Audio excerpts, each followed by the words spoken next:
ACI TV world ਤੇ ਅੱਜ ਦੀਆਂ ਸਭ ਤੋਂ ਮਹੱਤਵਪੂਰਨ ਰਾਸ਼ਟਰੀ ਅਤੇ ਅੰਤਰਰਾਸ਼ਟਰੀ ਖਬਰਾਂ ਦਾ ਸਾਰ ਪੇਸ਼ਕਾਰ ਐਂਜੇਲਿਕਾ ਸਿਫੁਇੰਟੇਸ ਨਾਲ। ਟਰੰਪ ਦਾ ਸੱਤਾ ਵਿੱਚ ਆਉਣਾ, 7 ਅਦਾਲਤੀ ਮਾਮਲੇ ਦੇਖਣਯੋਗ ਹਨ। ਡੋਨਾਲਡ ਟਰੰਪ 2020 ਦੀਆਂ ਚੋਣਾਂ ਦੇ ਨਤੀਜਿਆਂ ਨੂੰ ਉਲਟਾਉਣ ਦੀਆਂ ਕੋਸ਼ਿਸ਼ਾਂ ਅਤੇ ਹੋਰ ਕਾਨੂੰਨੀ ਮੁੱਦਿਆਂ ਨਾਲ ਸੰਬੰਧਿਤ ਕਈ ਮੁਕੱਦਮਿਆਂ ਦਾ ਵਿਸ਼ਾ ਰਿਹਾ ਹੈ। ਇੱਥੇ 7 ਮੁੱਖ ਮਾਮਲੇ ਉਜਾਗਰ ਕੀਤੇ ਗਏ ਹਨ।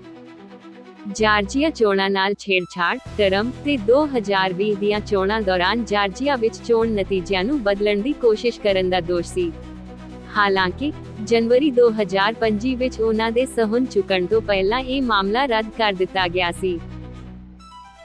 6 ਜਨਵਰੀ 2021 ਕੈਪੀਟਲ ਦੰਗਾ ਤੋਂ ਪਹਿਲਾਂ ਦੀਆਂ ਘਟਨਾਵਾਂ ਵਿੱਚ ਉਸ ਦੀ ਕਥਿਤ ਸ਼ਮੂਲੀਅਤ ਲਈ ਦੋਸ਼ ਲਗਾਇਆ ਗਿਆ। ਇਹ ਚਾਰਜ ਵੀ ਉਹਨਾਂ ਦੇ ਦੂਜੇ ਕਾਰਜਕਾਲ ਲਈ ਅਹੁਦਾ ਸੰਭਾਲਣ ਤੋਂ ਪਹਿਲਾਂ ਹਟਾ ਦਿੱਤਾ ਗਿਆ ਸੀ। ਮਾਰ-ਏ-ਲਾਗੋ ਵਿਖੇ ਲੁਕਾਏ ਗਏ ਗੁਪਤ ਦਸਤਾਵੇਜ਼, ਟਰੰਪ ਤੇ ਗੁਪਤ ਦਸਤਾਵੇਜ਼ਾਂ ਨੂੰ ਆਪਣੇ ਫਲੋਰੀਡਾ ਨਿਵਾਸ ਤੇ ਲਿਆ ਕੇ ਉਹਨਾਂ ਨੂੰ ਗਲਤ ਢੰਗ ਨਾਲ ਸੰਭਾਲਣ ਦਾ ਦੋਸ਼ ਲਗਾਇਆ ਗਿਆ ਹੈ। ਵਿਸ਼ੇਸ਼ ਵਕੀਲ ਜੈਕ ਸਮਿਥ ਨੇ ਅਹੁਦਾ ਸੰਭਾਲਣ ਤੋਂ ਪਹਿਲਾਂ ਹੀ ਕੇਸ ਨੂੰ ਖਾਰਜ ਕਰ ਦਿੱਤਾ ਸੀ। ਸਟੋਰਮੀ ਡੇਨੀਅਲਸ ਪੇਮੈਂਟਸ, ਅਦਾਕਾਰਾ ਸਟੋਰਮੀ ਡੇਨੀਅਲਸ ਨੂੰ ਪੇਮੈਂਟਸ ਨਾਲ ਸੰਬੰਧਿਤ ਕਾਰੋਬਾਰੀ ਰਿਕਾਰਡਾਂ ਵਿੱਚ ਜਾਲਸਾਜ਼ੀ ਕਰਨ ਦਾ ਦੋਸ਼ੀ ਠਹਿਰਾਇਆ ਗਿਆ। ਹਾਲਾਂਕਿ ਫੈਸਲੇ ਦੀ ਉਮੀਦ ਸੀ, ਜੱਜ ਜੋਆਨ ਮਰਚਨ ਨੇ ਜੇਲ੍ਹ, ਜੁਰਮਾਨਾ ਜਾਂ ਪ੍ਰੋਬੇਸ਼ਨ ਨਾ ਲਗਾਉਣ ਦਾ ਫੈਸਲਾ ਕੀਤਾ ਤਾਂ ਜੋ ਉਹਨਾਂ ਦੇ ਉਦਘਾਟਨ ਵਿੱਚ ਵਿਘਨ ਨਾ ਪਵੇ। 2020 ਦੀਆਂ ਚੋਣਾਂ ਦੇ ਨਤੀਜਿਆਂ ਨੂੰ ਉਲਟਾਉਣ ਦੀਆਂ ਕੋਸ਼ਿਸ਼ਾਂ, ਵਿਸ਼ੇਸ਼ ਵਕੀਲ ਜੈਕ ਸਮਿਥ ਨੇ 2020 ਦੀਆਂ ਚੋਣਾਂ ਦੇ ਜਾਇਜ਼ ਨਤੀਜਿਆਂ ਨੂੰ ਉਲਟਾਉਣ ਦੀਆਂ ਟਰੰਪ ਦੀਆਂ ਕੋਸ਼ਿਸ਼ਾਂ ਬਾਰੇ ਇੱਕ ਵਿਸਤ੍ਰਿਤ ਰਿਪੋਰਟ ਪ੍ਰਦਾਨ ਕੀਤੀ। ਪੇਸ਼ ਕੀਤੇ ਗਏ ਸਬੂਤਾਂ ਦੇ ਬਾਵਜੂਦ, ਉਹਨਾਂ ਦੀ ਦੁਬਾਰਾ ਚੋਣ ਤੋਂ ਪਹਿਲਾਂ ਜਾਂਚ ਕਾਫੀ ਅੱਗੇ ਨਹੀਂ ਵਧੀ। ਟਰੰਪ ਸੰਗਠਨ ਦੀ ਜਾਂਚ, ਟਰੰਪ ਸੰਗਠਨ ਦੇ ਅੰਦਰ ਸੰਭਾਵਿਤ ਗਲਤ ਕੰਮਾਂ ਦੀ ਜਾਂਚ ਕੀਤੀ ਗਈ ਸੀ। ਹਾਲਾਂਕਿ ਇਸ ਵਿੱਚ ਉਹਨਾਂ ਦੇ ਅਹੁਦੇ ਤੇ ਵਾਪਸ ਆਉਣ ਤੋਂ ਬਾਅਦ ਤੱਕ ਕੋਈ ਖਾਸ ਤਰੱਕੀ ਨਹੀਂ ਹੋਈ। ਹਿੱਤਾਂ ਦੇ ਸੰਭਾਵੀ ਵਿੱਤੀ ਟਕਰਾਅ, ਟਰੰਪ ਦੇ ਅਹੁਦੇ ਤੇ ਰਹਿਣ ਦੌਰਾਨ ਉਹਨਾਂ ਦੇ ਵਪਾਰਕ ਸੌਦਿਆਂ ਨਾਲ ਸੰਬੰਧਿਤ ਹਿੱਤਾਂ ਦੇ ਸੰਭਾਵੀ ਟਕਰਾਅ ਦੀ ਜਾਂਚ ਹੋਈ ਸੀ, ਪਰ ਉਹਨਾਂ ਦੇ ਦੁਬਾਰਾ ਚੋਣ ਤੋਂ ਪਹਿਲਾਂ ਉਹਨਾਂ ਵਿਰੁੱਧ ਕੋਈ ਰਸਮੀ ਦੋਸ਼ ਨਹੀਂ ਲਗਾਏ ਗਏ ਸਨ। ਇਹ ਧਿਆਨ ਦੇਣਾ ਮਹੱਤਵਪੂਰਨ ਹੈ ਕਿ ਉਹਨਾਂ ਦੇ ਦੁਬਾਰਾ ਚੁਣੇ ਜਾਣ ਤੋਂ ਬਾਅਦ, ਇਹਨਾਂ ਵਿੱਚੋਂ ਬਹੁਤ ਸਾਰੇ ਕੇਸ ਰੱਦ ਕਰ ਦਿੱਤੇ ਗਏ ਜਾਂ ਮੁਅੱਤਲ ਕਰ ਦਿੱਤੇ ਗਏ, ਜਿਸ ਦਾ ਕਾਰਨ ਨਿਆਂ ਵਿਭਾਗ ਦਾ ਇੱਕ ਸਿਧਾਂਤ ਹੈ ਜੋ ਰਾਸ਼ਟਰਪਤੀ ਦੇ ਅਹੁਦੇ ਤੇ ਹੋਣ ਦੌਰਾਨ ਉਸ ਤੇ ਅਪਰਾਧਿਕ ਮੁਕੱਦਮਾ ਚਲਾਉਣ ਦੀ ਮਨਾਹੀ ਕਰਦਾ ਹੈ। ਟੈਕਸਾਸ ਵਿੱਚ ਐਲੋਨ ਮਸਕ ਦੀ ਵਿਸ਼ਾਲ ਫੈਕਟਰੀ ਬਣਾਉਣ ਵਿੱਚ ਮਦਦ ਕਰਨ ਵਾਲੇ ਗੈਰ ਦਸਤਾਵੇਜ਼ੀ ਕਾਮੇ। ਇੱਕ ਨਵੀਂ ਰਿਪੋਰਟ ਵਿੱਚ ਖੁਲਾਸਾ ਹੋਇਆ ਹੈ ਕਿ ਟੈਕਸਾਸ ਦੇ ਆਸਟਿਨ ਵਿੱਚ ਟੇਸਲਾ ਅਤੇ ਸਪੇਸਐਕਸ ਸਹੂਲਤਾਂ ਦੇ ਨਿਰਮਾਣ ਵਿੱਚ ਗੈਰ ਦਸਤਾਵੇਜ਼ੀ ਕਾਮਿਆਂ ਨੇ ਵੱਡੀ ਭੂਮਿਕਾ ਨਿਭਾਈ। 2020 ਤੋਂ ਇਹਨਾਂ ਕਾਮਿਆਂ ਨੂੰ ਠੇਕੇਦਾਰਾਂ ਅਤੇ ਉਪ ਠੇਕੇਦਾਰਾਂ ਦੁਆਰਾ ਟੇਸਲਾ ਦੀ ਗੀਗਾ ਫੈਕਟਰੀ ਵਰਗੇ ਵੱਡੇ ਪ੍ਰੋਜੈਕਟਾਂ ਦੇ ਮੁਕੰਮਲ ਹੋਣ ਨੂੰ ਤੇਜ਼ ਕਰਨ ਲਈ ਨਿਯੁਕਤ ਕੀਤਾ ਗਿਆ ਹੈ। ਹਾਲਾਂਕਿ ਠੇਕੇਦਾਰਾਂ ਨੂੰ ਆਪਣੇ ਕਰਮਚਾਰੀਆਂ ਦੇ ਵਰਕ ਪਰਮਿਟਾਂ ਦੀ ਜਾਂਚ ਕਰਨ ਦੇ ਨਿਰਦੇਸ਼ ਦਿੱਤੇ ਗਏ ਸਨ, ਪਰ ਟੇਸਲਾ ਇਹਨਾਂ ਜਾਂਚਾਂ ਦੀ ਸਖਤੀ ਨਾਲ ਪਾਲਣਾ ਨੂੰ ਯਕੀਨੀ ਬਣਾਉਣ ਵਿੱਚ ਅਸਫਲ ਰਿਹਾ। ਨਤੀਜੇ ਵਜੋਂ ਕਰਮਚਾਰੀਆਂ ਨੂੰ ਕਾਨੂੰਨੀ ਦਸਤਾਵੇਜ਼ਾਂ ਤੋਂ ਬਿਨਾਂ ਨੌਕਰੀ ਤੇ ਰੱਖਿਆ ਗਿਆ। ਇਹਨਾਂ ਕਾਮਿਆਂ ਦੁਆਰਾ ਦੱਸੀਆਂ ਗਈਆਂ ਕੰਮ ਕਰਨ ਦੀਆਂ ਸਥਿਤੀਆਂ ਵਿੱਚ ਬਹੁਤ ਜ਼ਿਆਦਾ ਤਾਪਮਾਨਾਂ ਵਿੱਚ ਸਖਤ ਘੰਟੇ ਕੰਮ ਕਰਨਾ ਅਤੇ ਕੁਝ ਮਾਮਲਿਆਂ ਵਿੱਚ ਓਵਰਟਾਈਮ ਲਈ ਕੋਈ ਤਨਖਾਹ ਜਾਂ ਮੁਆਵਜ਼ਾ ਨਹੀਂ ਦੇਣਾ ਸ਼ਾਮਲ ਹੈ। ਕੈਨੇਡੀਅਨ ਅਪਰਾਧੀ ਗਿਰੋਹ ਮੈਕਸੀਕੋ ਤੋਂ ਫੈਂਟਾਨਿਲ ਆਯਾਤ ਕਰਦੇ ਹਨ। ਕੈਨੇਡਾ ਦੀ ਕ੍ਰਿਮੀਨਲ ਇੰਟੈਲੀਜੈਂਸ ਸਰਵਿਸ (CISC) ਦੀ ਇੱਕ ਨਵੀਂ ਰਿਪੋਰਟ ਤੋਂ ਪਤਾ ਚੱਲਦਾ ਹੈ ਕਿ ਕੈਨੇਡੀਅਨ ਅਪਰਾਧਿਕ ਸੰਗਠਨ ਸੰਯੁਕਤ ਰਾਜ ਅਮਰੀਕਾ ਰਾਹੀਂ ਸਥਾਪਿਤ ਕੋਕੀਨ ਤਸਕਰੀ ਦੇ ਰੂਟਾਂ ਦੀ ਵਰਤੋਂ ਕਰਕੇ ਮੈਕਸੀਕੋ ਤੋਂ ਤਿਆਰ ਫੈਂਟਾਨਿਲ ਆਯਾਤ ਕਰ ਰਹੇ ਹਨ।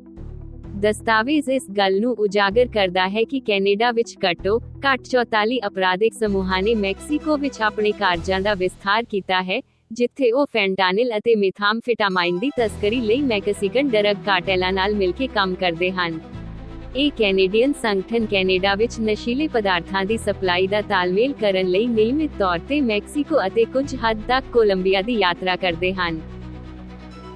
ਕੀ ਅਮਰੀਕਾ ਕੈਨੇਡਾ ਨੂੰ 51ਵਾਂ ਰਾਜ ਬਣਾ ਸਕਦਾ ਹੈ? ਇਹ ਪ੍ਰਕਿਰਿਆ ਕਿਵੇਂ ਕੰਮ ਕਰਦੀ ਹੈ? ਕੈਨੇਡਾ ਦੇ ਸੰਯੁਕਤ ਰਾਜ ਅਮਰੀਕਾ ਦਾ 51ਵਾਂ ਰਾਜ ਬਣਨ ਦੀ ਸੰਭਾਵਨਾ ਕਿਆਸਰਾਈਆਂ ਦਾ ਵਿਸ਼ਾ ਰਹੀ ਹੈ। ਹਾਲਾਂਕਿ ਕਾਨੂੰਨੀ, ਰਾਜਨੀਤਿਕ ਅਤੇ ਰਾਸ਼ਟਰੀ ਪ੍ਰਭੂਸੱਤਾ ਦੇ ਵਿਚਾਰਾਂ ਦੇ ਕਾਰਨ ਇਹ ਦ੍ਰਿਸ਼ ਬਹੁਤ ਹੀ ਅਸੰਭਵ ਹੈ। ਸੰਯੁਕਤ ਰਾਜ ਦੇ ਸੰਵਿਧਾਨ ਦੇ ਆਰਟੀਕਲ 21 ਸੈਕਸ਼ਨ 3 ਵਿੱਚ ਕਿਹਾ ਗਿਆ ਹੈ ਕਿ ਕਾਂਗਰਸ ਕੋਲ ਨਵੇਂ ਰਾਜਾਂ ਨੂੰ ਯੂਨੀਅਨ ਵਿੱਚ ਸ਼ਾਮਲ ਕਰਨ ਦੀ ਸ਼ਕਤੀ ਹੈ।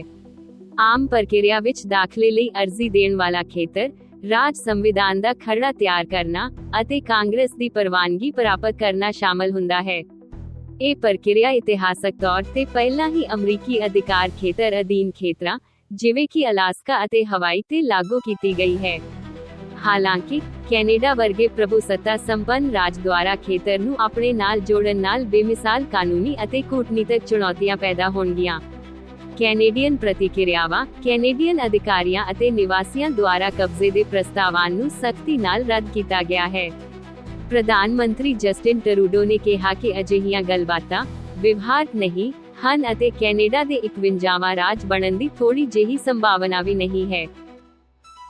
ਪਰਸਪਰ ਟੈਰਿਫ ਕੀ ਹਨ ਅਤੇ ਕੀ ਇਹ ਕੈਨੇਡਾ ਨੂੰ ਪ੍ਰਭਾਵਿਤ ਕਰ ਸਕਦੇ ਹਨ? ਪਰਸਪਰ ਟੈਰਿਫ ਕਿਸੇ ਦੇਸ਼ ਦੁਆਰਾ ਵਿਦੇਸ਼ੀ ਉਤਪਾਦਾਂ ਤੇ ਲਗਾਏ ਗਏ ਆਯਾਤ ਟੈਕਸ ਹਨ, ਜੋ ਉਸ ਦੇਸ਼ ਦੁਆਰਾ ਘਰੇਲੂ ਨਿਰਯਾਤ ਤੇ ਲਗਾਏ ਗਏ ਟੈਰਿਫ ਦੇ ਅਨੁਸਾਰੀ ਹਨ। ਟੀਚਾ ਖੇਡ ਦੀਆਂ ਸ਼ਰਤਾਂ ਵਿੱਚ ਸੰਤੁਲਨ ਲੱਭਣਾ ਅਤੇ ਉਹਨਾਂ ਕਾਰੋਬਾਰੀ ਅਭਿਆਸਾਂ ਦਾ ਸਾਹਮਣਾ ਕਰਨਾ ਹੈ ਜਿਨ੍ਹਾਂ ਨੂੰ ਅਨੁਚਿਤ ਸਮਝਿਆ ਜਾਂਦਾ ਹੈ। ਉਦਾਹਰਣ ਵਜੋਂ, ਜੇਕਰ ਕੋਈ ਦੇਸ਼ ਕਿਸੇ ਅਮਰੀਕੀ ਉਤਪਾਦ ਨੂੰ 10% ਟੈਰਿਫ ਨਾਲ ਭੇਜਦਾ ਹੈ, ਤਾਂ ਸੰਯੁਕਤ ਰਾਜ ਅਮਰੀਕਾ ਉਸ ਦੇਸ਼ ਤੋਂ ਆਯਾਤ ਕੀਤੇ ਗਏ ਉਸੇ ਉਤਪਾਦ ਤੇ 10% ਦੇ ਬਰਾਬਰ ਟੈਰਿਫ ਲਗਾਏਗਾ।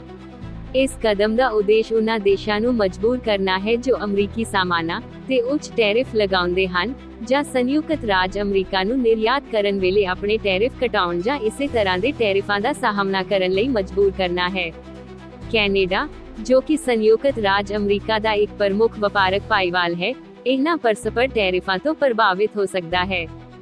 ਹਾਲਾਂਕਿ ਦੋਵੇਂ ਦੇਸ਼ ਇਤਿਹਾਸਕ ਤੌਰ ਤੇ ਮੁਕਾਬਲਤਨ ਨਜ਼ਦੀਕੀ ਅਤੇ ਸੰਤੁਲਿਤ ਵਪਾਰਕ ਸਬੰਧਾਂ ਦਾ ਆਨੰਦ ਮਾਣਦੇ ਰਹੇ ਹਨ, ਪਰ ਪਰਸਪਰ ਟੈਰਿਫ ਲਾਗੂ ਕਰਨ ਨਾਲ ਸਟੀਲ, ਐਲੂਮੀਨੀਅਮ ਅਤੇ ਆਟੋ ਨਿਰਮਾਣ ਵਰਗੇ ਮੁੱਖ ਖੇਤਰਾਂ ਤੇ ਪ੍ਰਭਾਵ ਪੈ ਸਕਦਾ ਹੈ। ਡੋਨਾਲਡ ਟਰੰਪ ਦੇ ਸੱਤਾ ਵਿੱਚ ਆਉਣ ਦੇ ਨਾਲ ਕੈਨੇਡਾ ਯਾਤਰੀਆਂ ਲਈ ਨਿਯਮਾਂ ਨੂੰ ਸਖਤ ਕਰ ਰਿਹਾ ਹੈ। ਅਮਰੀਕਾ ਦੇ ਰਾਸ਼ਟਰਪਤੀ ਵਜੋਂ ਡੋਨਾਲਡ ਟਰੰਪ ਦੇ ਹਾਲ ਹੀ ਵਿੱਚ ਉਦਘਾਟਨ ਤੋਂ ਬਾਅਦ ਕੈਨੇਡਾ ਨੇ ਯਾਤਰੀਆਂ ਅਤੇ ਅਸਥਾਈ ਨਿਵਾਸੀਆਂ ਲਈ ਸਖਤ ਉਪਾਅ ਲਾਗੂ ਕੀਤੇ ਹਨ। ਕੈਨੇਡੀਅਨ ਅਧਿਕਾਰੀਆਂ ਨੇ ਨਵੇਂ ਨਿਯਮਾਂ ਤਹਿਤ ਇਲੈਕਟ੍ਰਾਨਿਕ ਯਾਤਰਾ ਅਧਿਕਾਰ (ETIAS) ਅਤੇ ਅਸਥਾਈ ਨਿਵਾਸੀ ਵੀਜ਼ਾ (TRVS) ਨੂੰ ਰੱਦ ਕਰਨ ਦਾ ਐਲਾਨ ਕੀਤਾ ਹੈ।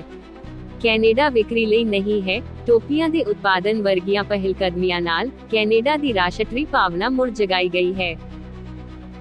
ਇਸ ਤੋਂ ਇਲਾਵਾ, ਪ੍ਰਧਾਨ ਮੰਤਰੀ ਜਸਟਿਨ ਟਰੂਡੋ ਨੇ ਕੈਨੇਡੀਅਨ ਨਾਗਰਿਕਾਂ ਨੂੰ ਕੁਝ ਅਮਰੀਕੀ ਉਤਪਾਦਾਂ ਨੂੰ ਖਰੀਦਣ ਤੋਂ ਬਚਣ ਦੀ ਅਪੀਲ ਕੀਤੀ, ਜੋ ਕਿ ਦੁਵੱਲੇ ਸਬੰਧਾਂ ਵਿੱਚ ਵੱਧ ਰਹੇ ਤਣਾਅ ਨੂੰ ਦਰਸਾਉਂਦਾ ਹੈ।